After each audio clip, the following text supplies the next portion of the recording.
nervous? No. Where's your answer? Dennis Beckham, let the ball on! Dennis Beckham! Dennis Beckham! Dennis Beckham! Dennis Beckham! Oh! Oh, no! Oh, yes! He missed it. Welcome to the Suffering from Joy podcast. My name's Devin. A lot of news this week. A lot of things going on. A couple of games, some roster moves, some Copa Tejas results. Joining me today, Seth, who knows everything. Seth, how you feeling?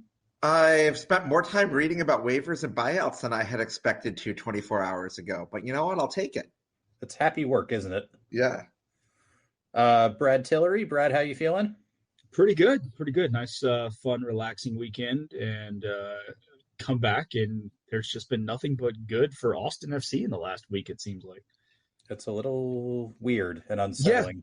Yeah. I think I like it, but I'm not sure. I'm still a little hesitant. I mean, we play San Jose in 4 days. There we go. That'll shock us back to reality one way or another. And, of course, rounding out our party today, Charles Peacock of the False Nine, Texas. Charles, how you feeling? Feeling good. You know, everything's coming up Austin, and after a 6-point week and a great roster move, like everything's looking up. And you know what? I'm going to say it. We're going to. Okay. Yeah. I mean, we did it a couple weeks ago. And that's only first team. We skipped right over FCito winning too. Yeah. It's a long weekend. They also waived somebody this week too. Yeah. He was the guy who hit that awesome Panenka against Colorado in the conference final last year. And also missed like 5 sitters in the U.S. Open Cup. Yeah, I wasn't going to bring that up. I try not to rag on the FCito babies, but... Yeah, if he's no longer an FCito baby, he's fair to rag on. True. Let's kick this off, though. Gentlemen, I am holding an object. Do you want to guess what it is? Is it a money gun? It is a money gun, Seth. Good job. Yeah, since you guys brought up FCito, we got a random wild idea on Thursday to...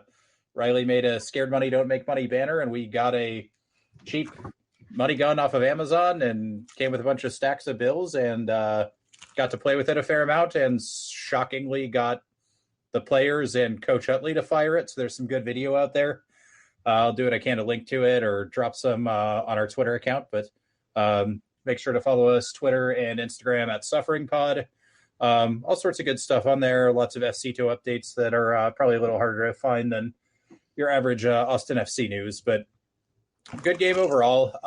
Some kind of absolute shit refereeing, which we would see again on Saturday. But 2-2. Got a late goal from Alonso Ramirez to tie it back up after a dodgy penalty for SKC gave them the lead in the 80th minute. One on penalties. Had a new goalie in Aaron Cervantes who made a great save. The money gun went burr.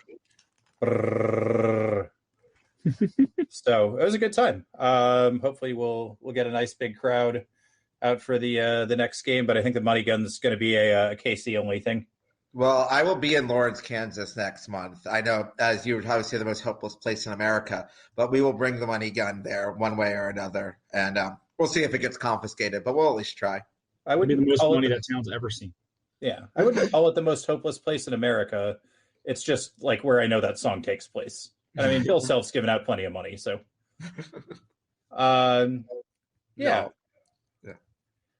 Other big news. We did mention Jonathan Santillana's left Austin FC2. Our big roster move, and I think we're going to have Seth explain what it all means. Our long national nightmare of Emiliano Rigoni is over. Seth, what happened? How did this process work? Walk us through it. Yeah, so it's an interesting move. So I think the first part of this is that in current MLS rules, you are allowed to buy out one player. So in different American sports, that contracts are either guaranteed or not guaranteed. You especially hear this in the NFL where it's like, oh, a quarterback signed, but 80% of his contract is guaranteed no matter if he plays the games. In MLS, if you are a senior roster spot, so a spot 1 to 20, effectively all contracts are guaranteed contracts. So even if you get hurt for the season or something else, team has to pay the contract. So before what is likely upcoming is that you're allowed to buy out one player a year. Usually you would buy out someone who is a relatively cheaper player because the owners still have to pay their salary. You don't want to just go sink this. But what ended up usually I mean, I would say our owners, I feel like a lot of our fan base says our owners are fiscally conservative. I don't actually think they are, but it is gets into an interesting point of view. So we signed Emiliano Rigoni in July of 2022 when Claudio Reyna was still the general manager and the sporting director of this team. He put in a clause into this contract because it was a 2.5-year contract with 2 option years. And at least for the first option year, and I can assume the second option year as well, there is a provision in there that if he played 12 matches in the season out of 34, unclear if it included Open Cup or CCC or anything like that, but if he made 12 appearances for Austin FC, that his contract would automatically be renewed for 2025. So effectively, by spending about $1.2 million on a player who's not going to play, we can free up a designated player spot for this summer and free one up for next year, which you either have 2 or 3 of those pending the rules. I know that's a lot there, and there's a lot more questions, so go from there. I mean, my first reaction when you said that was under 2 years ago, and that was back in the Claudio days, is that we go through sporting directors like Chelsea goes through head coaches, but no, we only had 2. I mean, I'm not going to count Josh's interim time as being sporting director, which might have even been worse than Claudio's time. But the one thing that I do know is that Rodolfo Borrell is an adult and seems to be making seemingly wise decisions, which we are greatly appreciative and is setting us up for a better future. Yeah. Charles, we haven't really brought you in a ton yet. Any kind of visceral reactions? My first reaction is that I think it's very unlikely that Claudio Reyna becomes a sporting director again after the details of this contract got out. At the end of, during the offseason, there was a press release that Austin put out about a similar function in Alex Ring's extension that caused his to automatically extend. And if you looked at the salary drop from last week, Diego went up again. I think he's up to like 1.3 now million. And so you kind of look at these like deals that are just like exploding time bombs that Reyna signed these guys to. It really goes to show like how much mismanagement there was in the front office, especially compared to like the guys that Roto's brought in and their deals. I think the bigger thing is that by doing it now, it does save a lot of money for next year, and it saves a spot for next year. So I think that kind of calms me down a little bit about the idea that this was done because we have a DP lined up. Yeah, I think you accidentally hit on it. You said exploding time bombs, not ticking time bombs, but they're kind of exploding in our face. So, yeah. I mean, the Alex Ring one definitely exploded. I think the other 2 were ticking. Yeah, and the Rigoni one was close to midnight. And honestly, I wouldn't be shocked if Seba's contract had something like that. But honestly, I have no complaints about Seba's contract having an option year at this point or whatever. Like, I think that's quite possible. Yeah, I think Julio's probably does. That wouldn't surprise me. Yeah. But Julio might not make.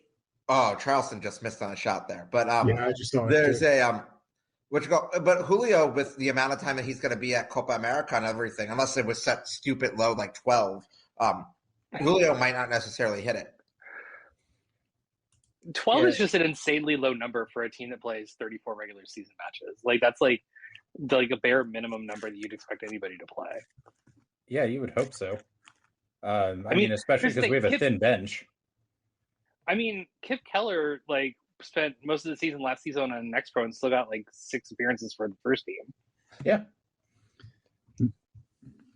Well, I want to hit on something Seth said too. Like, the fan base has this view of Tio Tony is frugal, and our problem isn't that we don't spend money; it's that we're really fucking bad at it.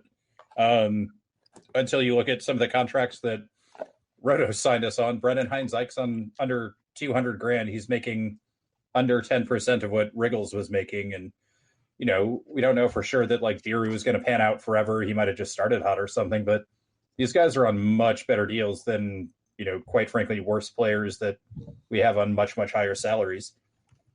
Yeah, Eric Goodman had an article today where he talked about the combined transfer fees just for Rodney, Cecilio, Pochettino, and Rigoni as being combined 11 million. To put that in a better perspective, that's 578,947 cans of electric jellyfish at Q2. So if you kind of like think about it that way, it really does prove your point of like they spend money, they're just not spending it well. Yeah. So we're actually on video. You guys think Charles did that with a calculator, but He's actually a Rain Man style savant and did that math in his head. But I can only do it with math that involves electric jellyfish cans. Yeah, exactly. It's very limited. I mean, that's a very useful skill, to be quite honest. I mean, the world's best divider by $18. Is it? Does the $18.49 include tax this season or not? I don't think so. Actually, I think it's up to $18.99. Oh, Last I saw, they went up a little bit. I guess we're getting a buyout, so we don't get a complaint about. We can still complain about it, but at least it's being used for good now. Brad, do you have any other big surprises from that salary drop? No, I thought the Heinz Ike salary. Wow, nice save by the way in the Atlanta Charleston game. I thought just the thing for me was we're starting to see Roto get value and the value that he is driving on the signings that he's made. We already knew about the $300K for Diego Rubio. I thought Obradon was at a little higher number than I expected. I think he's around 500. I think we picked up his contract from Dallas as part of his acquisition, so that's probably why that's a little higher. Yeah, I was a little surprised by that, but I also think he's playing to a level that earns it right now, so I'm not mad about it. And he started this awesome tradition of just randomly bringing infants onto the field when you score a goal. Yeah, it's great. Yeah. So he's earning his money, so I'm not going to sit here and complain that Obradon's at $500,000. It just shocked me that he was on that much. I also think it gives you a really nice insight into how Roto wants to build this team potentially. What I'm more curious to see is now that he has because I see how he wants to build, I think, the back of the roster and the middle of the roster. How does he want to use the bigger dollars now that he has a DP spot? What's he going to do when Zardes' contract clears up in a year or so? And that's $1 million spot on the roster that we don't have to use a DP for. How does he target those players? Because he's shown that he can find value in the low end to the middle end. But where do we really go spend the big bucks, right? That's what I'm kind of curious to see what happens here. Yeah, and it's a good problem that we're like, okay, Roto's got these good signings, but now we're worrying about like the big hit instead of just, shit, is this guy going to miss? Like we're moving forward from like, if we had this conversation last year, we would be, I'm sure it's on record that none of us would be happy or think we were anywhere close to as advanced as we are right now. Yeah, the only other one that kind of surprised me a little bit, I didn't realize Hedges came down off of that big of a number too from the previous year. Hedges came way down from last year. Yeah, I wonder how much of that obviously we probably knew that ahead of time. And maybe that was part of the deal was we'll just eat the end of last year and get him on a lower deal for this year. Or maybe like some players sign a contract that pays them more in an upfront year for different reasons. There's all sorts of things that can happen there. It's an interesting situation. Like Zardes is on I think $200K more than he was last year. Yeah. Yep. So there's just, different agents negotiate things different ways, or they realize that certain teams have flexibility. Like Toronto, when they signed Hedges, might have been like, hey, we have some cap space this year. We expect we're going to make 2 or 3 more signings. Hey, we'll pay you a little bit more up front. And maybe, you're living in the U.S. for the first 3 months of this, so you don't get taxed on this in Canada. There could be all sorts of weird things that happen. Yeah, speaking of weird things, so Brad kind of mentioned we have some, let's call it dead weight on the roster. You mentioned Zardes. I thought he actually played great in both games this week, but Zardes preview. Zardes is my stock up this week. So yeah. Maybe he knew Riggles was getting gone and that lit a fire up under his ass. But there's sort of new rules coming in the summer window. So can you kind of preview what we have to look forward to roughly, Seth? Yeah, sure. So right now we have 3 open senior roster spots as of today. It is widely expected that Mikkel Dessler, who played his last match for Toulouse on Sunday, will be joining Austin FC. I don't know when that official announcement will happen. It might not be until July 18th. And he happened to have been training in Austin for 3 weeks already. But we'll see how that stuff all goes.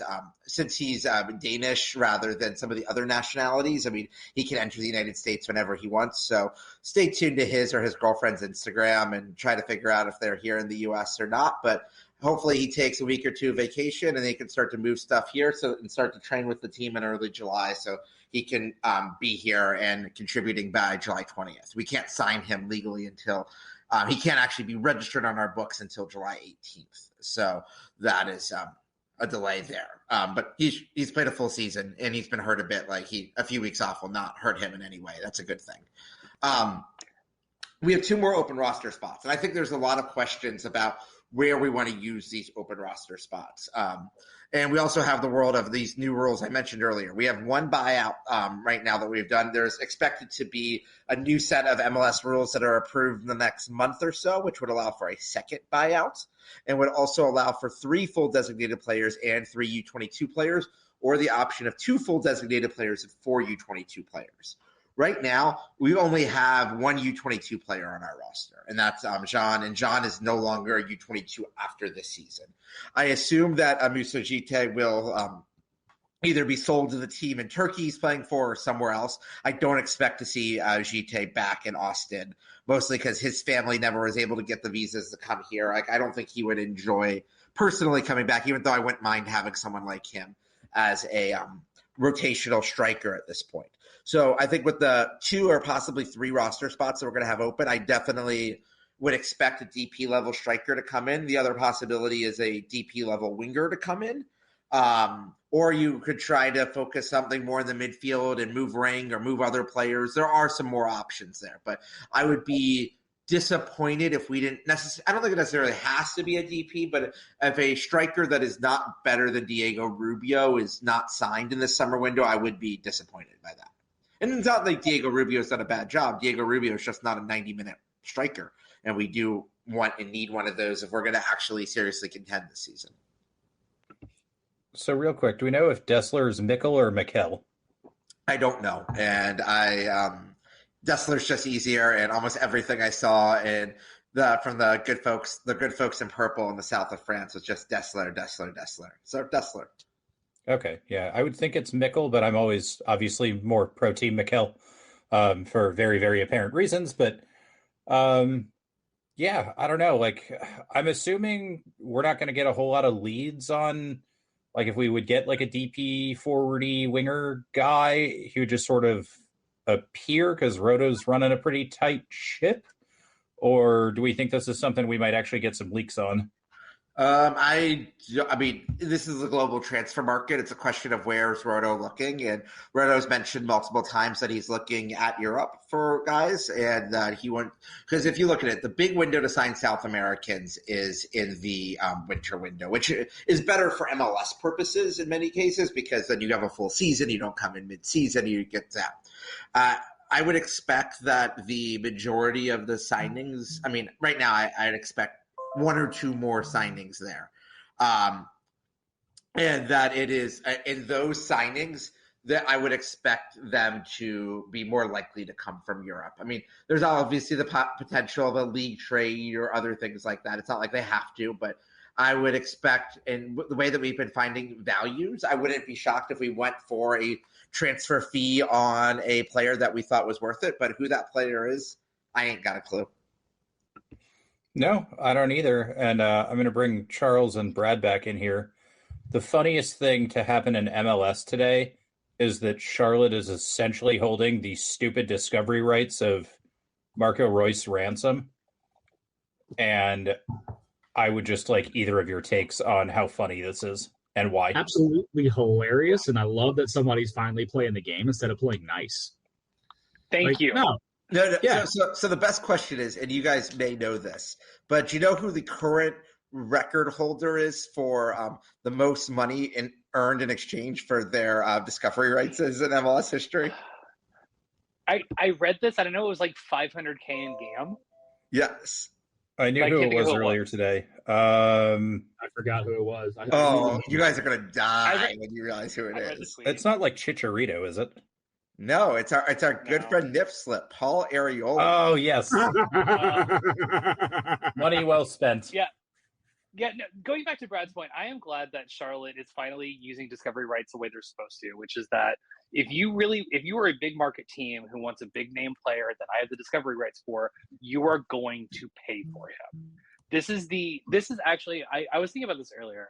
I think this is actually a really smart way of trying to make sure that talent and resources get distributed through the league more evenly. But I don't think teams have taken advantage of it in the way that Charlotte is right now.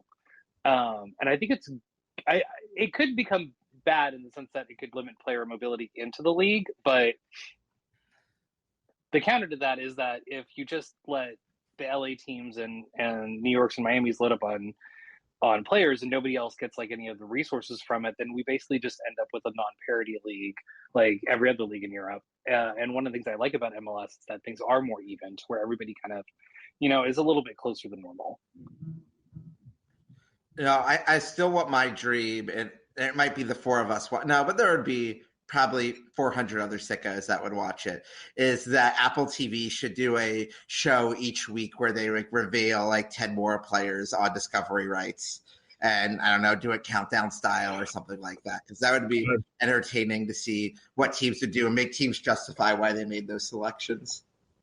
Please. I would love if Apple TV had like a full they had like a show every week that was just like sickos, and they just like explained like obscure rules or like showed the like one Excel sheet that has the discovery rights for every player, because it's just like one Excel sheet in like the basement of their HQ.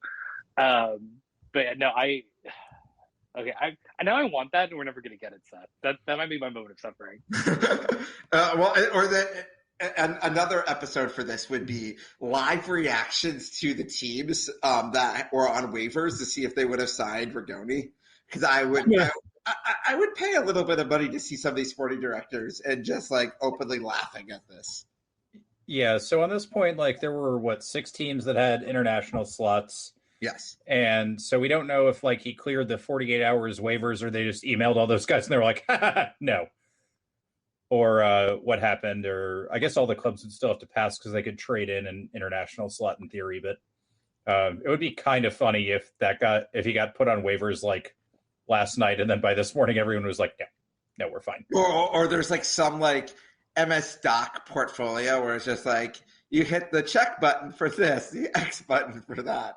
Like, I don't know how this actually works. It probably is just emails or watch like MLS execs like text line, like a group chat, like no. See, they actually have like an internal app for every sporting director that's basically like Tinder. And you swipe whether you want the guy or not, and then you go from there. Oh, don't worry. I'm going to go back to the discovery rights, because I have a great idea for that too. Instead of, we have this like big reveal show, we just drop like a 5-minute YouTube video every morning, like get your cup of coffee, you watch it, and it's almost like opening an advent calendar, and you get one team and they tell you all of their players on there and they have to explain why, but you get a nice little gift every morning. It just, kind of helps you get through the month of, I don't know, let's call it Leagues Cup. So we're revolutionizing everything. We should really be in charge of the MLS TV stuff right now. Yeah, I really really do. In Charleston. Yeah, I really do wish we had a full list of discovery rights in the league. I'd love to know who has what. I'm mostly just curious to see what players are on there, like how much team. Like I think there'd be like a legitimate strategy to like, are these players possible, or am I just like picking players because if they end up coming over here, I can hold the ransom. Like I think that would just be an interesting like tactile thing to see of like, and just have like a little bit more transparency of it. But at the same time, like I'm glad we have it, and I think it's really funny what Charlotte's doing.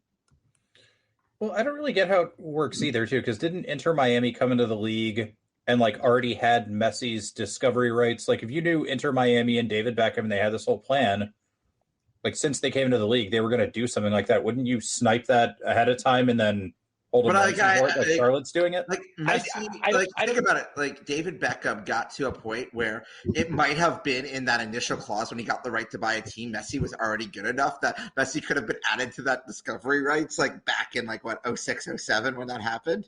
Yeah. Here's the thing. That wouldn't even be one of the 10 weirdest things about that deal of Beckham getting a team. Like that is one of the all-time great player contracts of all time, because he is literally going to make $1 billion off of it. Yes, and he already had $1 billion, so he's doing pretty well. Like I mean, yeah, like that is the most lucrative contract in sports history. I don't know, man. Bobby Bonilla is still getting paid. Yep. Yeah. No, doesn't that stop next year? No. Yeah, he's got another decade, and like what people miss about the Bobby Bo story is like there were plenty of like backloaded contracts like that. The funny thing about the Bobby Bonilla thing is that it was sort of an actual smart thing to do, but then the Mets lost all of that money they were saving to Bernie Madoff. Yeah. So they didn't actually save money; they just blew it on something dumber. At one point, when the Rangers were getting sold like a few years ago, like their number one, like the number one person they owed was Alex Rodriguez. They still owed him like $80 million, even though he was on the Yankees at the time. Yeah, I was actually I'm glad they do those salary drops, because I always have these like secret fears that we're going to be paying Jossie like $1 million into like 2048 or something like that. Yeah, I don't know if there are any MLS rules against the super backloaded contracts or doing anything that like Shohei has done here, but I don't know how GAM would account for that.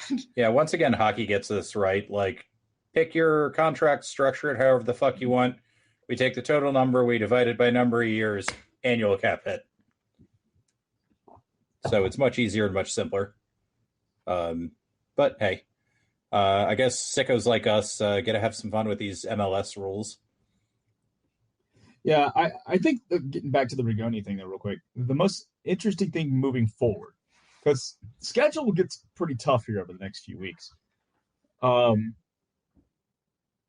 winger depth just took a huge hit. Whether people want to admit it or not, Rigoni was playing. He was starting, and he wasn't playing terribly. He wasn't necessarily scoring, but he had the service from the corner in the other night that won the game against Houston. And he's been playing pretty solidly defensively, actually, for us. Where do we go for winger depth? Like, do we see more CJ? I know Finley finally got a run out, which was nice to see him back on the field the other night, but we're all of a sudden really, really thin at a position. Well, with a bunch of games coming up. I know Owen's available and you can rotate him in and out, but man, we don't have a whole lot of. I think this is also. Well, it's also like, I know people were kind of complaining about the Jimmy Farkalund call-ups early in the season of like, why are we doing this, blah, blah, blah. And like, this is kind of a good point of like, if one winger goes down, we're suddenly really thin at winger to where calling him up would make a lot of sense. And we don't have those call-ups anymore. Yeah. Well, at that point, can't we just hand him like a real first-team contract if it becomes? But he still takes up an international spot because he's from Liberia. Yeah, that's the problem. Even though, I don't know, the number one rule I would love to see MLS change is that if a player comes from your next pro team, they don't count against your international slot. No, but Charles, that's a terrible idea, because LAFC and Inter Miami would just have like 30 international guys as their next pro team for like 3 weeks, and then they would load them into their team. Yeah, I would like to see something for more than 2 years. Yeah, something along those lines. Yeah, you'd have to put like a time limit on it. Like both U.S. and Canada count as domestic, no matter which team you are. Mm-hmm. And if you've been in the U.S. playing or whatever for, I don't know, or U.S. or Canada for like, I don't know, 5 years before you're like an MLS player, you don't count as international. Something along those lines. Sort of like a home, like, the UK has like a homegrown exception. Yeah, I mean, they would also, like, for kids coming from overseas who are going through the draft, right? But they maybe get drafted first, second round, and get a shot, but don't count as the international spot because they haven't gotten their green card yet, or whatever the case may be. That could work too. Yeah, or like a pending green card exception or something like that. Yeah. I don't know. We're not going to fix it all today. But I did want to give a shout out to our friends at Charlotte for absolutely putting the screws to the stupidest fucking rule in the MLS rule book, and that's saying something, but it's all right, back to Riggles. I agree, we're kind of down on depth. He was at least a body to go run around, and like you said, he's not putting out DP production, but he's not the worst player in the world either. He's fit pretty much all the time, and availability matters. Yeah. So are we thinking this is more Owen? Are we thinking Galley's going to slide up? I mean, I think Galley's going to slide up once Dessler is signed and playing. I do think that's likely going to happen, and that he just becomes like sort of like Owen has been our super sub that can play at 5 or 6 different positions. I feel like that is second half of the season, John Gallagher. Well, we do have 2 months until Dessler shows up, so Yeah. But I mean, I could see Gallagher. I mean, right now it's going to be, is Bureau going to be fit for Saturday? Like that makes me nervous on fullback depth. And I mean, Hector Jimenez is going to get a few more minutes than we would like at this point. I like Hector. I like Hector as a person too, and he's actually been pretty good. Wait, sidestep that, Seth. And it's a question of like, okay, like if it's a spot 10, 20, 30 minutes here, fine. We will see how it works in the long run. I am still a little skeptical. Yeah, I agree. I think the other thing to keep in mind is that, and I'm not sure what the cause of this is yet, but Austin's been having to sub out their fullbacks less. They've been having the fullbacks go 90 more than they used to. They used to always be kind of a planned sub. But if you look at a lot of the games over the last month, they've not been subbing out fullbacks at all. So I don't know if there's been like a slight like tactical change. Well, yeah, I mean there has been. Just look at our backline in general is not playing at the half line. We don't have our fullbacks basically running like the equivalent of suicides all goddamn game. Obviously,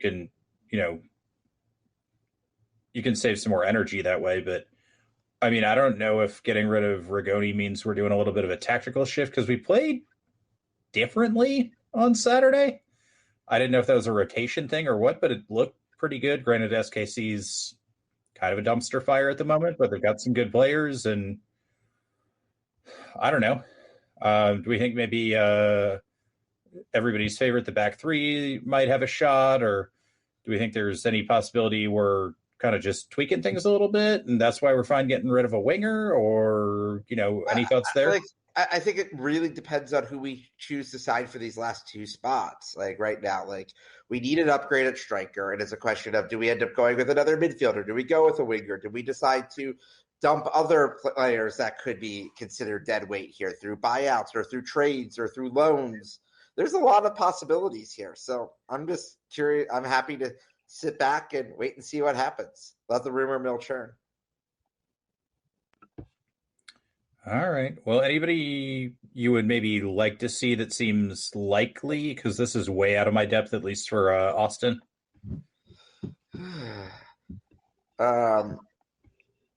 Within the league, I mean, I don't think he'd be gettable this window, but would be gettable next window. Is Jeremy Abobasi's contract expires at the end of this season, and would love to see someone like him lead the 9 line for us. Probably doesn't require DP money and is an American, and would allow for flexibility elsewhere on the roster. Wouldn't he be more gettable this window, though, if you're San Jose, to get some value for him before the end of the season? Maybe. It's possible. But, like, it's a question of how much are we willing to – how much GAM do we have to trade or other things like that? And maybe. Yeah, Abovasi's kind of extra to what they're trying to do right now, it feels like. And so that might be something where if they decide to just, like – I think it really just depends on how much San Jose's looking to get for him. Or does San Jose care about winning games? Oh, wait a minute. We know the answer to that. All they want is chaos. They're here. They are here for the chaos, and they're great. I don't know if any of you guys saw the goal that I'm first of all shocked that San Jose played a 1-0 game on Saturday night, but the goal that Orlando beat them on was one of the more hilarious goals in MLS or this season. And I mean, I will say Matt Miazga's own goal, if any of you saw that Saturday night, probably wins the award. Where he literally passed it into his own net? Yes. With no one on it, not contested.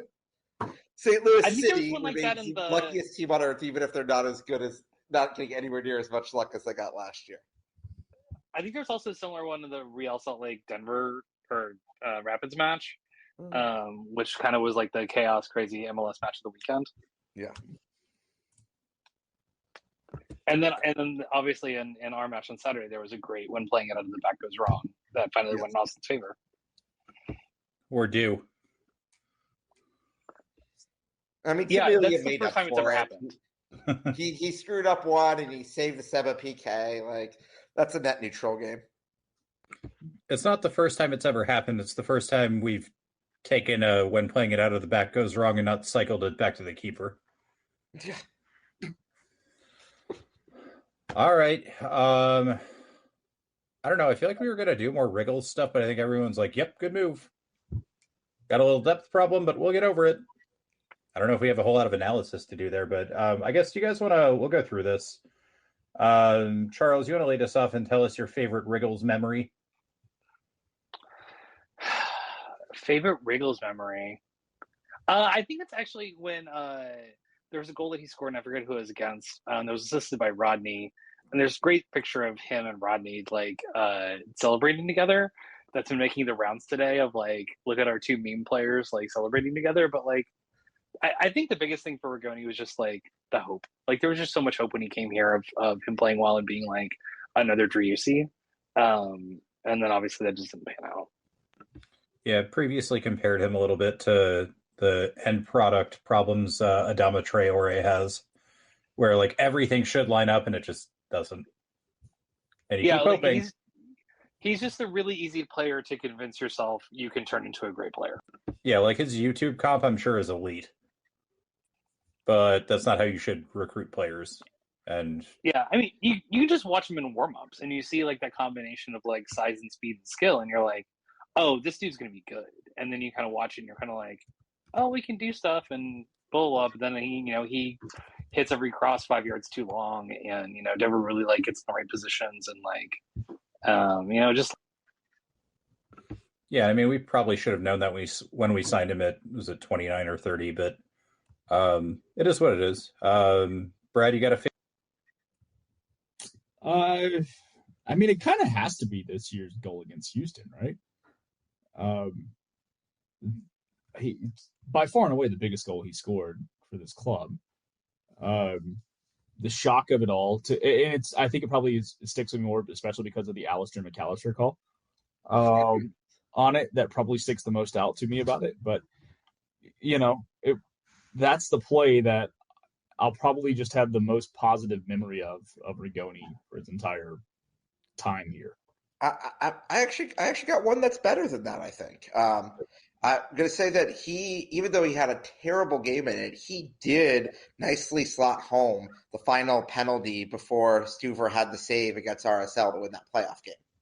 Yeah. Which was the first time he ever saw the ball hit the back of the net in an Austin uniform. Yes. Oh, gosh. Sigh. So I'm going to go meta here. The concept of Emiliano Rigoni is the ethos of this show. It's all of this hope you get around this guy, and you're like, everything should be great, and then it happens, and you're like, oh. Well, now I'm sad. So, there we go. Didn't he score a absolute rocket against Portland last year? I don't remember that.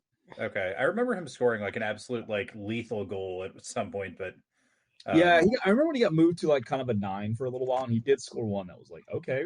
This, I think that's the biggest hope that kills me. Was I thought in our system his best option might have been at the 9, and we never. And the few times we gave him some run there, it was pretty good, and then we just seemingly went back to putting him out on the wing.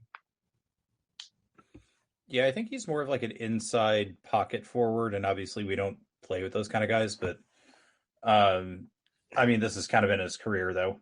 It's not just at Austin, it's all over. But all right, hopefully he gets another contract and keeps playing and gets to go hang out with his bandmates again and has a good time. Yeah, I feel like there's a market for him probably in South America. So yeah, and I think it's probably clear among the four of us, he's a good person. It's not we oh my God, he's compared to, I don't know, other DPs that this club has gotten rid of at random times. He's a really, I wish him well in the rest of his career. I don't want anything bad to happen to the guy. Just wasn't the right fit here, and we signed a stupid contract with him. Yeah. So actually, quick question for you, Seth. Let's say he goes and signs for Fluminense. I'm just picking a club. Yeah. And they sign him for $500,000 a year. Does that get reduced off of our charges? He already totally cleared as a budget charge. He is entirely cleared as a budget charge at this point. He has played enough games in the season. Well, we have had 14 34th of the season pass at this point. I'm not going to, well, I guess 7/17, so we're reducing the fraction here. That going in our math theme for today's show, that as we're going through this, that he has played enough of the season that he has covered his DP charge for the season so that we're good on that front. So he's just 41.176%. Yes. Just so you're aware. Yes, but that is more than 680 over 2 million, which is his salary. So we're good at this point. See, like, fractions are important here. They always are. All right. Well, let's talk about the games. Yeah. What do you think? Yeah. Okay. Let's start with Copa Tejas. Charles, you want to lead us off? Any thoughts on the Houston match?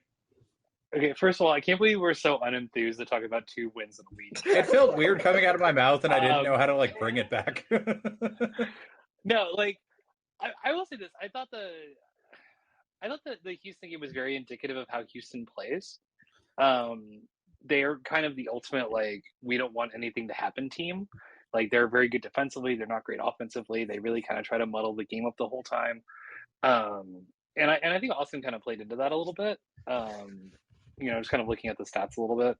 But I think what's promising to me is that despite, letting Houston have the ball, which is something that they really care about as a way to try to control the game, Austin was still able to generate a higher XG overall. And 2, they did generate the best scoring chance of the match with Reus put away.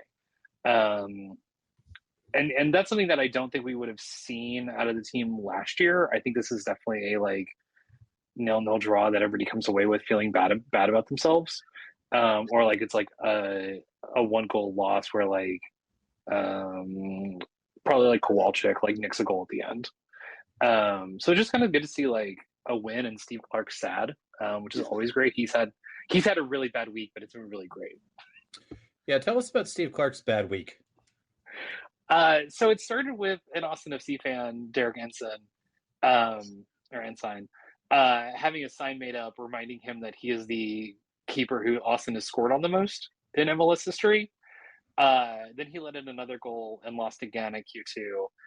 And the sign was updated via Sharpie. And as Steve Clark was leaving, the sign was held out. He saw it clearly. One of the Houston equipment guys also saw it and just kind of hung his head down in shame. And then Steve Clark very clearly wanted to say many 4-letter words in the direction of the fans before he walked off. And then there's this amazing, beautiful picture that Derek posted on Twitter of him smiling and celebrating. The second part of it is that in the match on Saturday, he got hit, I believe, by his own teammate. Yeah. His own teammate, and possibly broke his nose, but definitely caused him to have 2 black eyes. In addition to he posted I think he posted on Instagram today about how he doesn't have any power. He has 2 black eyes, and his house is 88 degrees inside at the moment. So he's having a week. Yeah. And he lives in Houston. Not a great place to not have power in the summer. Yeah, exactly. I'm glad that they're getting relief workers down there to try to fix the power and all of that. But at the same time, we gotta laugh at Steve Clark. So I took in my first ever game from the supporter section on Wednesday night last week. Officially in the section. I've worked the floor before where I couldn't heckle or anything, but being that it was Stevie Clark, I got tagged in Slack and was like, Brad, are you finally coming down here to heckle this dude? And they're like, all right, let's go. So it's great. But what you may not have seen is at the beginning of the second half when he came out and he was coming in front of the supporter section, he kind of does this. Of course, supporter section's jeering at him and saying whatever. He kind of does this fake, overly large chewing of gum motion with his mouth, bring it on. And you could see during most of the second half, he's just all right, whatever. I'm going to get out of here with not letting in. And you could see him kind of looking back and checking stuff with us. The moment the goal went in, his head just dropped. In the funniest way possible. You love to see it. I will quibble, though. I don't think, to look at the overall game on Wednesday night, I actually think Houston had the best scoring chance of the night. Yeah. if you remember back in the first half, they had a ball over the top, and there was a guy one-on-one. There was two runners coming, one down the middle and one down the right. And Gallagher made a hell of a play down the middle to force the ball wide, and it gave Stuber a chance to make a save. If he doesn't do that, that's a goal. But I thought, and it was a rocket, a shot from the right side, but the Gallagher play down the middle really took away the chance, or at least made the chance tougher. But it was a point-blank shot, and Stuber made a hell of a save. Seba scored, but Seba scored in the middle of 8 different people there, right? It wasn't like he was clear. Charleston had just hit the post. Yeah. Yeah, I was looking. I think to me, like the Driussi just being so close makes it different. I mean, I think the XG's. I think the pre-shot XG is the same. It looks like the post shot is a lot higher for Driussi's, but yeah, I'd agree with that. Yeah, and then looking at the game overall, Charles, you mentioned like that's just how Houston wants to play. You're right. They want to bog the game down. They're tough defensively to break down. We were also very sloppy in possession, especially in the second half. I felt like a lot of passes were lazy and just we weren't picking our head up, looking at the right way. And that for a while, I thought we were pretty lucky to be 0-0. So I kind of felt like we might have stolen a couple of points on Wednesday night. Second time. So, I mean, I'm not complaining. We want to talk about the goal? Sure. Classic Rigoni to Zardes Driussi combination. I mean, the funniest part of that, first of all, yes, like that whole sequence, like that we actually, I mean, we've played a lot of short corners this season, actually all throughout 4 seasons of Wolf Ball. It's like, okay, we'll throw it into the mixer, see what happens there. And the Houston, there were enough images of this and seen the freeze frame. There were 8 Houston defenders within the 6-yard box, and all of them were just standing. And maybe that's the only way that we could score a quarter like that. But, like, I mean, Madame Tussauds Wax Museum would have been proud of Houston's movement on that on that quarter. It was like I've watched the clip enough times here. I was like, wait a minute. Did they really not move? Like, did Apple TV just glitch? Like, no. Like, they were absolutely frozen for those 4 seconds. And, I mean, there was a little bit of movement there. But still, like, that was horrendous defending. And Ben Olsen should be absolutely ashamed of his side for giving up that goal. So I'm going to flip one thing because you're right about the goal. It was absolutely terrible for them side. On the great defending side of the house, you guys understand that Austin has given up, I think, 90-plus corners this year and has not allowed a goal yet?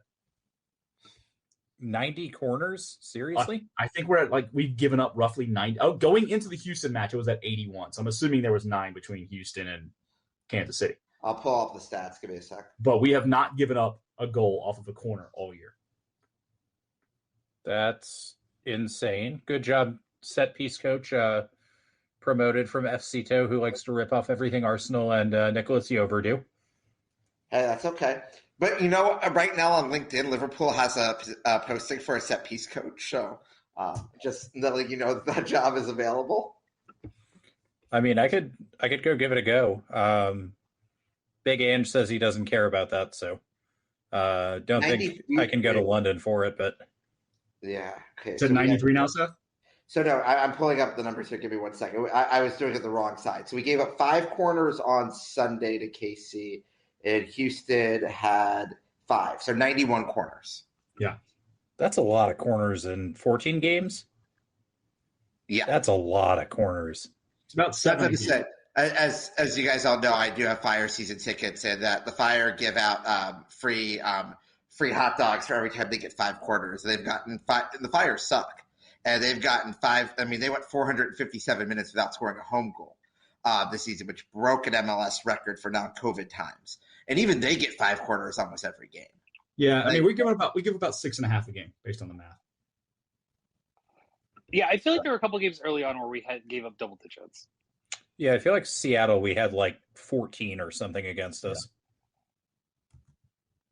But I just thought it was an interesting number because I think if I remember right, the traditional conversion rate on corners to goals is somewhere around the 8 to 10% range, which means just to be at average, we'd have to give up basically a goal on every corner for the next 8 to 9 corners. which is just a crazy, crazy pace for us. We're above average.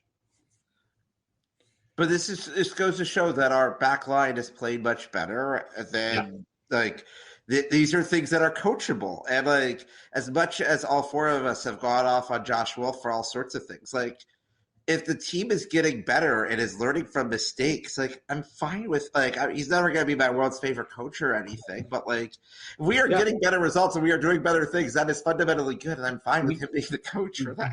We have taken a defense first approach this year, and it is working, and I will not complain about it. Like it finally feels like we saw the deficiencies in our roster and strengthened them. And if we're going to work from the back forward, then let's do that. Like as we build this roster out, I'm fine with that. Like Josh. Over the last, I think, especially 2 months or so, even when we weren't playing that great in early March, or mid-March, I should say, you could see a little bit of a turn. And there's been, in my world, there's really been no complaints. The only stinker of a game in that time I can think of is that St. Louis game that we almost got a draw on the road. I was gonna say Orlando, but I mean, it's also one of those things of I think the high corner match I was thinking of was Minnesota. They had 16. Yeah.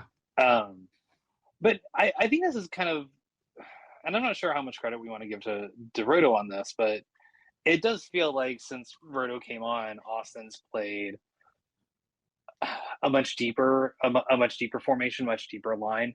You know, we've not had to see Julio or the other center backs like chasing attackers behind them, which was kind of always like the problem with Wolf Ball. Unless it's Jesus here. No, but like, I mean, we saw plenty of that at the end of last season. I think that's been an off-season adjustment. I mean, it might very well be Roto influence, but like the second half of last season where Roto was here for that, like, we saw a lot of that. Yeah, and so that, like, especially this season has changed. And I think that the other stat I saw was that Austin's undefeated when the other team has a majority of possession so far this season. And I wonder if that is – I'm actually not sure how much of that is indicative of Austin not wanting the ball or Austin just doing a better job of turning the other team over in their own half, which is not something we've seen before. I mean, obviously we have the obvious one from Saturday, but even like other goals earlier this season, like the one against the Galaxy especially, of like we actually are like – getting the ball from other teams in our attacking half, and we didn't do that before. We're also doing a lot better job this year of when we get a turnover, not just immediately holding the ball up and setting up a horseshoe. Yeah. Or trying to set up a slow attack. We're actually trying to get on the counter when we can, which is, I think, taking away from that possession number a little bit, but in a positive way. Yeah, I think this is like a fun note that we should make. And by the way, Brad, I just double checked this. Global, like top level league corner conversion rate is about like 2 to 4.5%, somewhere in there. Okay. It's not quite 10 sounded really high, so I felt the need to look it up. But I mean, we've all been on record as varying stages of Wolf out, right? And we all said we don't like the way Wolf is coaching the team. Well, all of the stuff that we're kind of doing now are things we've been asking for forever, and we're not playing quote unquote Wolf ball. I don't, like some people are like, well, Josh is kind of a jerk at press conferences. I don't give a flying fuck about that. If we're playing better soccer and we're making adjustments and, we'll talk about Danny's role on Saturday. We're doing innovative things. Like, I don't give a shit who's on the sideline, barring some crazy other stuff. It's kind of that like Bull Durham thing of like, you have mold in your shower shoes. Like when you win 20, you're allowed to do that and the press will call you quirky. But until then, you're just a slob. Yep. And it's just one of those things of like, yeah, if we're winning, like I don't give a shit if Josh Wolf calls Phil West any name there is, like in a press conference, like when. Yeah, do you guys remember Turk Wendell? Oh yeah. Okay, yeah, like he was a fun, quirky guy.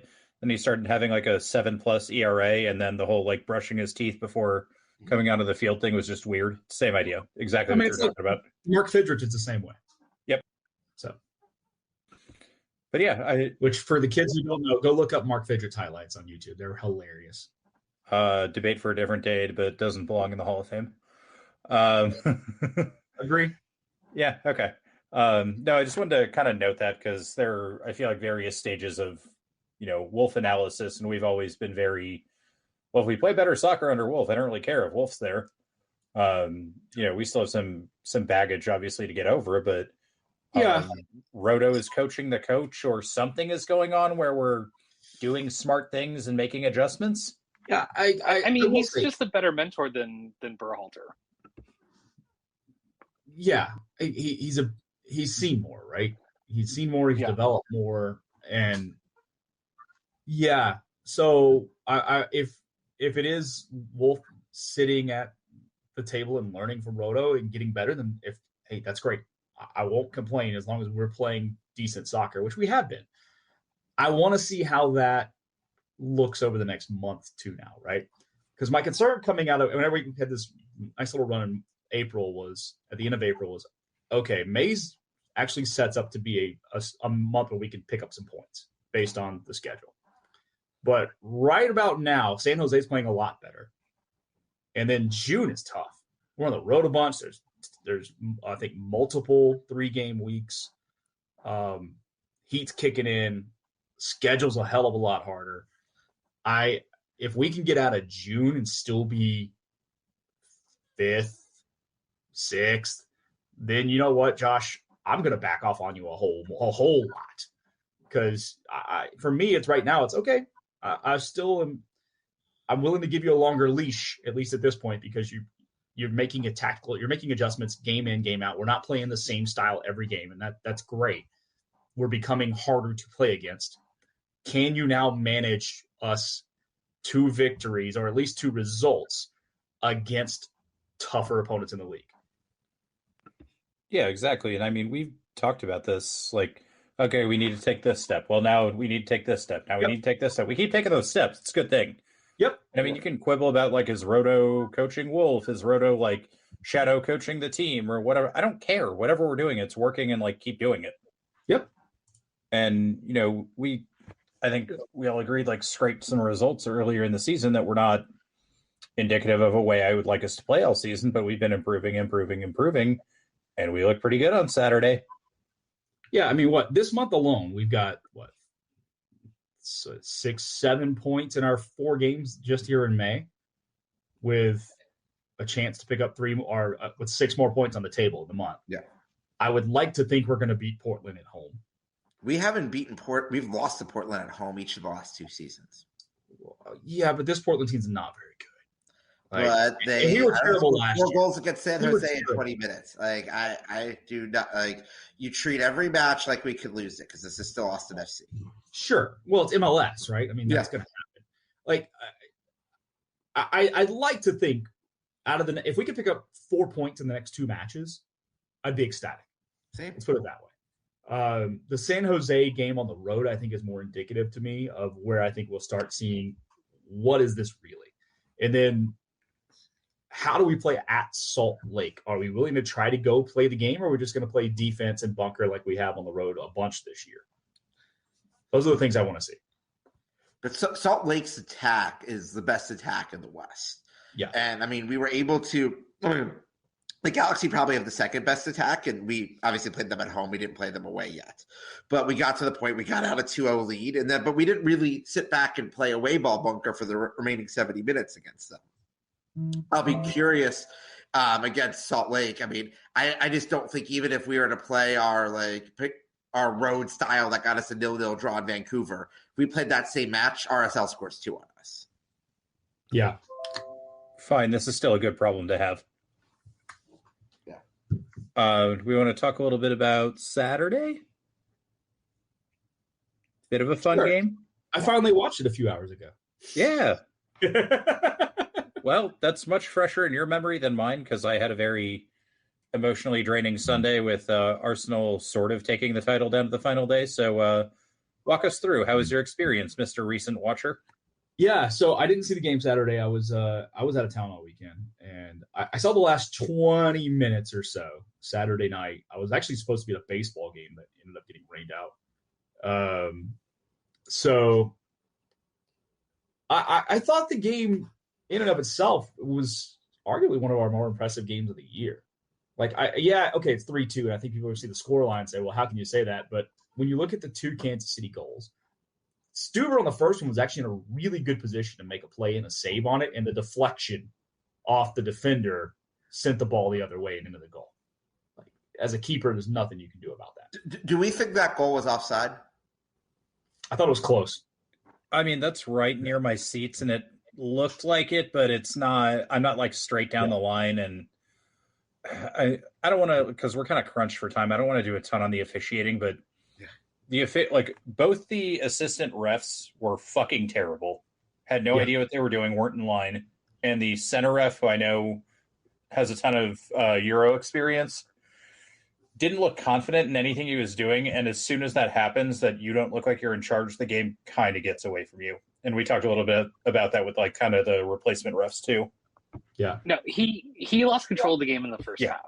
Like, it was not even like it was so obvious that he couldn't rely on his assistant refs, and that made him worried to do anything else, especially with the VAR calls early. I think got in his head.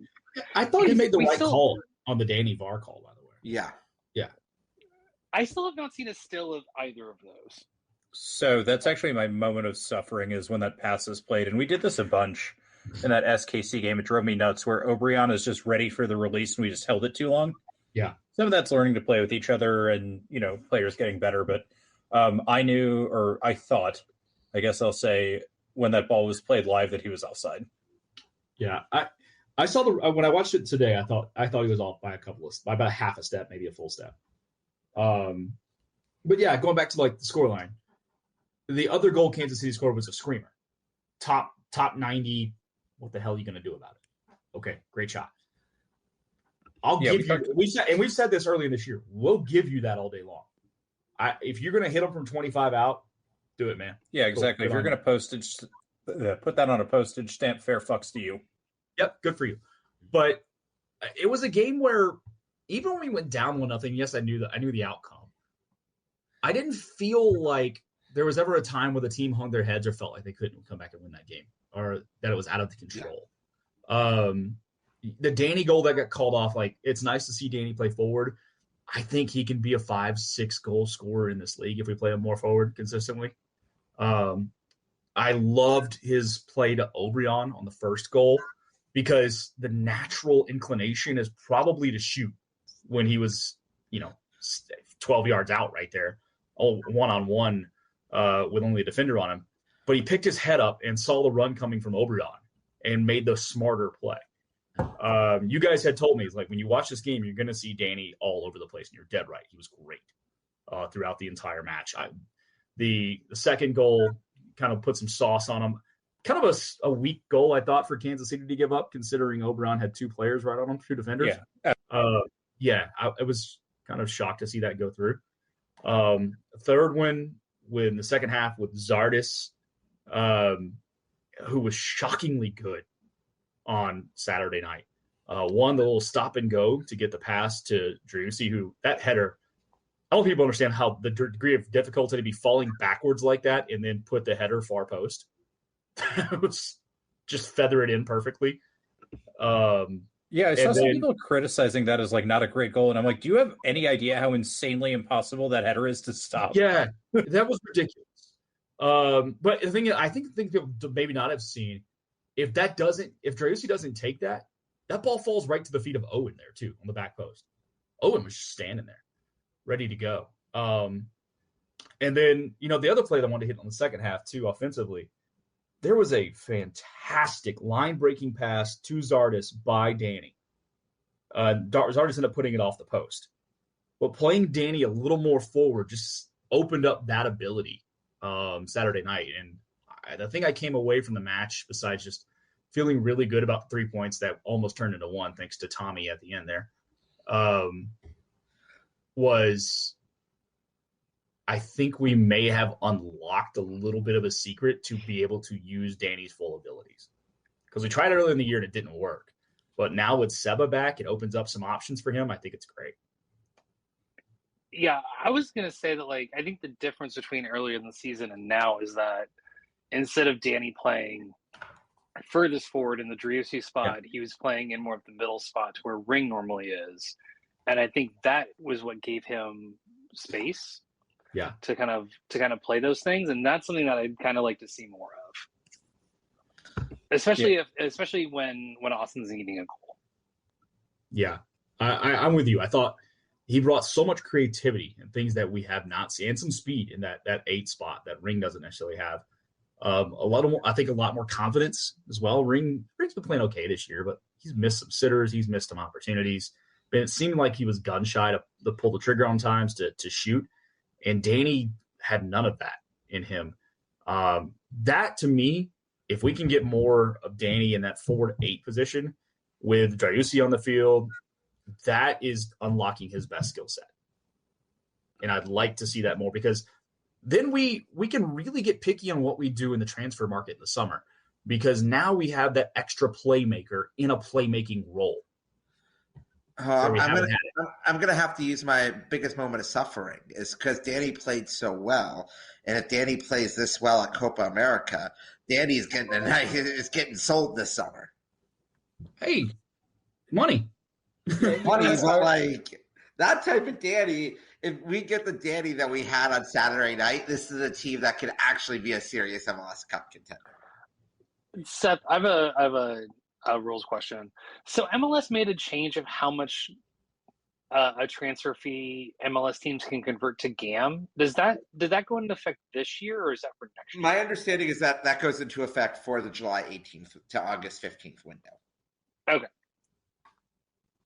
Just if we're having a discussion about Danny and selling him, that actually becomes pertinent, because how much money Austin is able to bring in just went up. So I think the most interesting thing now becomes, what is the lineup on Saturday night against San Jose? Do we see a similar Valencia, Danny Driussi midfield, with letting Valencia play that crusher 6 role that he's so good at? And you could play a defensive setup that way. Or do you put Ring back out there and drop Danny back again? I would play hot hand, and also, like, we've been screaming for this forever. Like, Danny is a very, very elite natural dribbler and playmaker. Put him in space. Yeah. Just do it. Figure it out. Figure out how to get him space. Do it. This is the name of the game in top European leagues.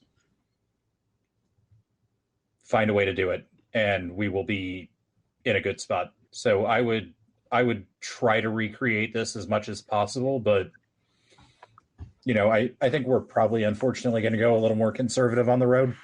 Yeah. Oh, go ahead. Sorry, I was just going to say, like, I would love to see us attack San Jose, because San Jose's defense is bad. Yeah. And I think that this is a game where, like, I think a lot of times against bad teams and teams that know they're bad, if you just get up on them early, it just gives them a reason to quit, or it gives them a reason to just, like, go 90%. And I think that would be the best outcome, would just be, like, come out full attack, put 2 goals up, and just kind of, like, try to kill the game. Well, the other thing I think about lineups and how I'd build this out, Ring is a really valuable sub, because he can play the 6 or the 8. So if you roll out Valencia and Danny, and one of them gets a yellow, you can use Ring in that sub spot and not really screw up the world.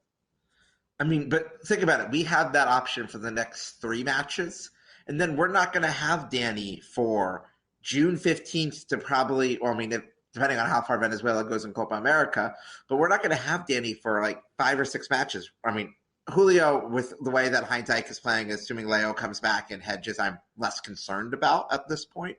But, like, not having Danny for that middle of June through early July stretch is, that's going to be tough for us. Yeah. And if Diego Rios somehow gets called up to pair up with Ben Brierton Diaz, Devin's favorite Chilean Northern Englishman. My fellow Chilean Englishman.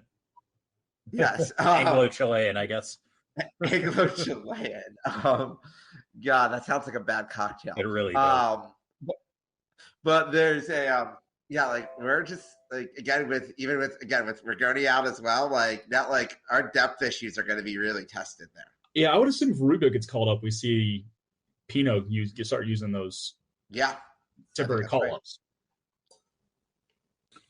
Right. Yeah.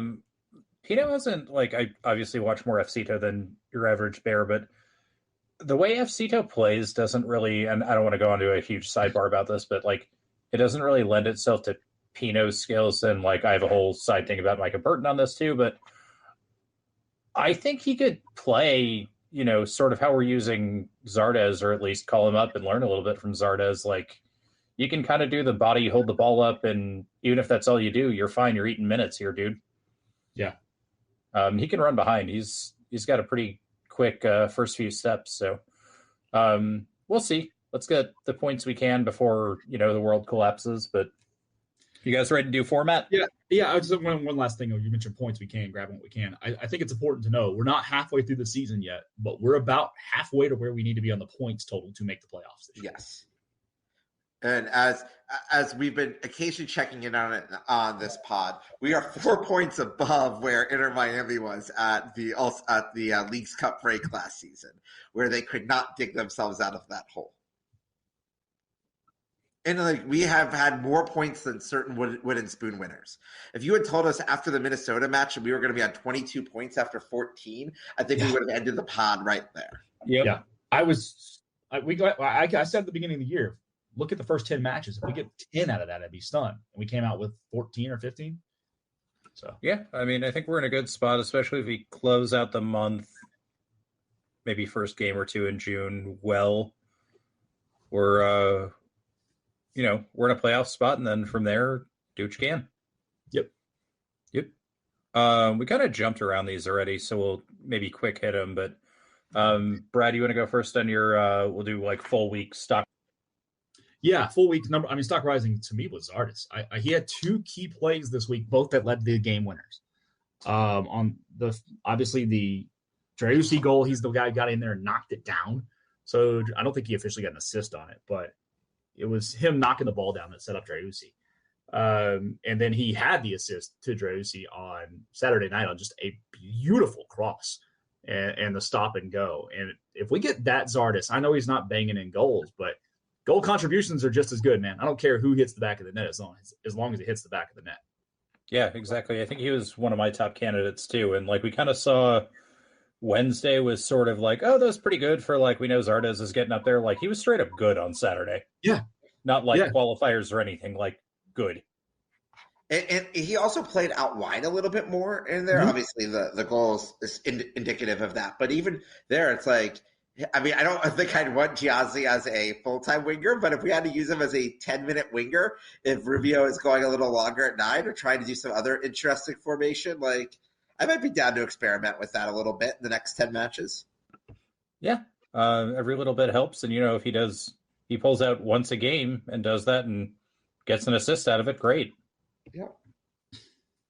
Charles, who's your... I was going to go with Jan Kolmanich, who's kind of fallen into being like the regular backup. How did they miss that? Yeah, sorry, that was my reaction. I don't know if you heard me, but sorry. Yeah, no. Charles just dumped one. Well, they had a chance like a minute ago too that they should have done better with, but no. Kolmanich has kind of fallen into being the backup for Biru, and with Biru out, he's started twice, and I thought he played pretty well in both games. He wasn't a clear liability. He still gets good crosses in. And it kind of goes to show that, he is still a player who can be reckoned with. Yeah, good choice. I thought he's been good, and especially we were all super high on Biru and a little wary, and yeah, filled in great. Seth? I have to go with the other obvious choice here, which is Danny. I mean, we've talked about him extensively in the last few minutes, but he was everywhere on Saturday night, and I am looking forward to trying to get him. And then the other one is seeing Valencia step into the 6th role and be a little more confident, be a little less trigger happy, but be a little more effective on the field as well. So seeing both of them. Yeah, good shouts all around. Come together is exciting. Yeah. I'm going to take the other obvious one and pick Roto. Yeah. Whatever he's doing with coaching Wolf, or however we want to phrase this, and, cutting dead weight with Rigoni, A+ this week. Yeah, it's very arguable that the best signing we ever made is Roto. Yeah, I mean, time will tell, but it's looking pretty good so far. Charles, you want to hit us with your stock falling?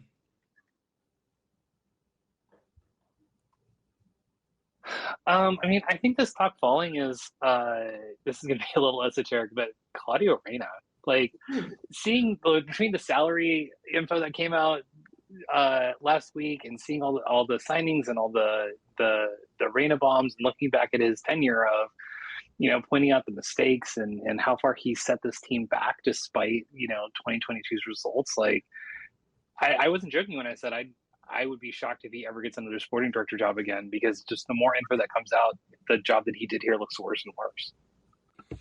Yeah, I don't think that's like super esoteric or random with the accounts and salary spreadsheet coming out. Seth, you want to go next? Yeah, I mean, just go ahead. Yeah, just like looking at like his DP, just like looking at his DP signings and like what he did with like those spots in the under 22s, like it's a complete mismanagement of an MLS roster. Yeah, I agree. He was shit at his job, but at the same time, like the way he was pushed into, hey, this is your coach, deal with it, and he built the squad from scratch like mid-COVID. Great on a curve. He's still bad, but maybe not as bad as people are saying. But yeah, he was pretty shit at his job. The thing that sticks out to me with him is how wildly different the scouting network was in South America versus Europe. Because his European signings were largely pretty good. Yeah. I mean, that one guy who got paid to just watch Guarani made out like a bandit. Yeah. Good for him. Seth, you want to do yours? I'm going to go an esoteric route that we haven't gone yet today. My stock falling is going to go to El Batallon because they did not bring any drums and barely any organized support. Yes, it's a Wednesday night, and it's tough to get up to Austin on a Wednesday night. I get that. But, and they were not actually banned from doing it, despite what some people on Twitter had said. In our stadium, there are some issues up in Frisco for them. But there were no drums for the first time, I believe, in a Copa Tejas match in the 4 years. And that is a stock falling for them, and it's a stock falling I couldn't be happier about. Yeah, the KC people were way, way louder. And good for them. I think we sort of mentioned this, but like we have a winner draw against Frisco to take home Copa Tejas. So yeah, happy with that. Well, hey, we still only got the only time we've ever gotten a point up there was a Copa Tejas clinching point, and hopefully we get that, and hopefully all three. Yeah, we're more than past due to get all three there. Yeah, Brad, you got a stock falling for us? Yeah, I also went a little esoteric here because I didn't see anybody on the field that I thought had stock falling for me, but preseason punditry. I think we're I'd say we might even be on this list, right? Considering how down we were on the team, but not just us. But I think if you look around the league, some of the teams that are jumping up into playoff spots right now are pretty surprising. I mean, Colorado. You talk about Toronto. You talk about us. New York City playing really well. Like City, not Red Bulls. Red Bulls playing well, but Red Bulls I think was a little less surprising because they're constantly in the playoffs. But yeah, it just seems like the league's a little more upside down than usual this year. Yeah, good shout. I'm going to go with the unsurprising United States Soccer Federation for once again ignoring Bradley Stuver. And like, I get why some players are picked and some aren't, but taking Sean Johnson over Brad Stuver at this point, just because he's tied in with the whole U.S. structure, whatever you want to call it, Mean Girls Club. I don't know. It just sort of winds me up a little bit that it's pretty obvious he's never going to get a shot. But at the same time, we have so many. I mean, I think Cleveland would be fine for a couple matches, but at the same time, we'd have so few players ready to go at this point that like we don't need anyone called up for Euros, Copa America, or anything like that right now. It is wild he hasn't gotten even a sniff, considering that one, the numbers and the performance he's put up over the last few years, but two, he plays a system very similar to Berhalter. Like you don't have to teach him that much on how to play with the national team. Yeah, like I love Matt Turner and he's a great shot stopper, but he is not the stylistic guy you would want for Wolf ball, Berhalter ball, whatever you want to call it. You want a guy who can play with his feet, which is Brad Stuver. Yeah. So, all right. moment of suffering. Our biggest moment of suffering is the obvious one of just having that beautiful first goal called off against SKC. And it was the right decision, but just getting to it's like, oh, we're going to have a match where we can coast and do everything about this. And it's just like, and then like the next like 10 to 15 minutes after that, obviously we give up a goal. We were just kind of, it was just like, you love, especially the way that we built up through the Galaxy match. We scored a goal early. We got a second one early.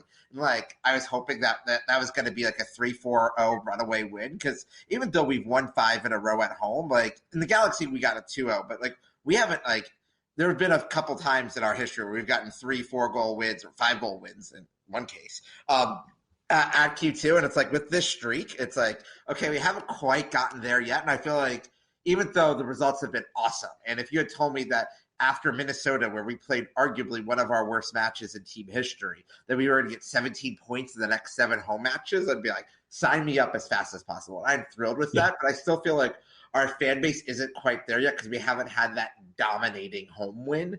And I feel like that is going to be, I mean, Galaxy was the closest thing to it, but like a 3+ home goal win would do a lot for this fan base right now. And that's being a little greedy. I recognize it. But it's like getting some of those like, whew, we can actually breathe at home in a match. I still feel like we haven't gotten fully to that point this season yet. Late stock rising, feeling like we can be greedy. I'm going to go ahead and do mine next because it piggybacks a little bit on Seth's. I mentioned earlier, like I thought O'Brien in that move was offside live. So I'm going to go ahead and turn away from that because that was my original and say this horrible penalty that SKC2 was given that I thought was going to ruin all of our money gun fun, but it didn't. The boys came back and suffering turned to joy. Things happen. Brad, you want to go next? Yeah, for me it was 4 a.m. on Thursday morning after we did the game against Houston, and my alarm went off because I had to go catch a flight after doing supporter section for the first time in my life. That was a bad decision. I was at some point I need to remember that my age starts with a 4 and that I can't do that too often. Yeah, you're fine. You're a hockey player. Charles, you want to go next? My moment of suffering was Driussi not being perfect from the penalty spot since like 2013 because of the miss on Saturday. Phil West tweeted that out from looking at this back stats, but also like going back to our like the rep was incredibly bad on Saturday.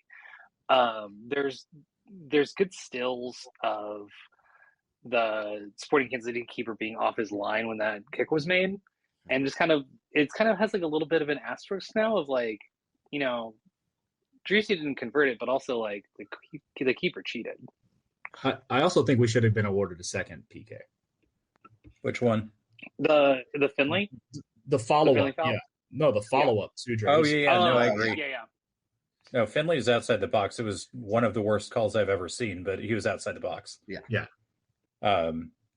Charles, which Austin FC media personality do you most blame for jinxing that Driussi penalty? Oh, it's 100% Landon Cotham. That's not even a question. Okay. I mean, like, options. I'm not even sure what the other options are. I mean, I feel like there was a huge Driussi just always hits penalties after that last time, and I was just like, motherfuckers, I'm the most stitious motherfucker on the planet. He's gonna miss the next one or an important one or something, but I guess bonus, he got it out of the way when it didn't ultimately matter. Yeah, Sure. I know. Never mind. I guess the other one, I guess Hernan on We're Austin TV also like hyped it up that like he always converts. So maybe that's the other one, but I think Landon gets more credit for this. Yeah, I think so too. I have to listen to both of those again to see who was more adamant about it. But now, if San Jose scores at a quarter this weekend, we get to go after Brad next weekend. That's true. Set myself up. Yeah, it's true. Never predict anything. No, I sit pretty close to Landon, and definitely cast a glance his way after that happened. But yeah, anything else you guys want to hit on? Kind of coming up on time. Brad, you want to tell us about your golf trip? So it was great. I hung out with a couple of buddies of mine that I don't see that often from college. Both of them were in my wedding, and I was in one of them's wedding. The other one has not gotten married at this point in his life. So I literally landed in Atlanta Thursday morning at 10 a.m. Was picked up by my friend coming up from Auburn, who still lives down there. We drove to northern part of Atlanta to meet my other friend at his office, left a car, and drove all the way to Highlands, North Carolina in the mountains, about 2 hours and 15 minutes away. We immediately put our stuff down and got in 18 holes on Thursday afternoon. Played 36 Friday, turned around, drove right back to Atlanta. Saturday, we didn't play. It was a little rainy. I tried to go to the baseball game, but it got rained out. I did get to see my parents all day, though, so that was great. Have drinks with them, hang out. And then Sunday, played 27 more. Almost had a hole-in-one, which would have been my first of my life. Missed it by literally about 3 or 4 inches. And then came on home. So it was a great weekend. Ate steaks and told lots of jokes and tried to watch a little bit of the game while I could. But, it was a nice little getaway weekend. And most importantly, 3 points each for FCTO and Austin FC. Absolutely. So, Well, no, Acito got 2 points, right? Oh, no, you're right, too. Sorry, I was just so wrapped up in the whole money gun thing. That was a hop. Yeah, I was a little perturbed when I saw that was the weekend that I was going to be out of town, because I would have loved to have been there for some FCTO heckling for the Kansas City game. Oh, yeah. For those of you who didn't go to the game or watch it, there was a point where SKC scored a goal and 3 of their little fuckheads came over and tried to do the money clip thing where you swipe your hand, and then the official called it off 10 seconds later. So they ran over to the supporter section and did all this fuck you, and I was like, your coach started this, what the fuck are you doing? And then the goal got called off, and I was just like, this is bliss, this is my moment of happiness. That's fantastic. Also, we have to give a small stock rising to Benny Failhaber for signing the banner. No, he didn't sign ours. He signed Chase's. Chase's. Yeah, ours was black, so he couldn't really do it. But yeah, he was a good sport about it. Yeah. Benny is a great player and a guy I always thought didn't get enough of a look in for the U.S. But yeah, you say shit, it's going to come back bite you. Worth noting that Charleston leads the shootout right now, the PK shootout. Atlanta just sort of tied it up. Yeah. All right. Well, it's also crazy that Atlanta is using Josh Cohen as their goalie, who does have a U.S. men's national team call up from Maccabi Haifa. He's back obviously in Atlanta now, and Stuver doesn't. So I will give Devin some points there. All right. Well, I'll take those points, and hopefully we'll get some more on Saturday. And on behalf of Charles, Seth, and Brad, thanks for suffering with us. Bye. Promise here for Austin Jarrett Stroud.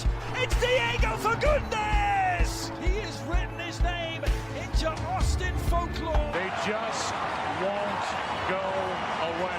Oh, he hits the upright again! That's impossible! The Bears' season's going to end on a double doink. Altidore spurs it. Dempsey's missed it. Donovan has it. From hope, there is glory.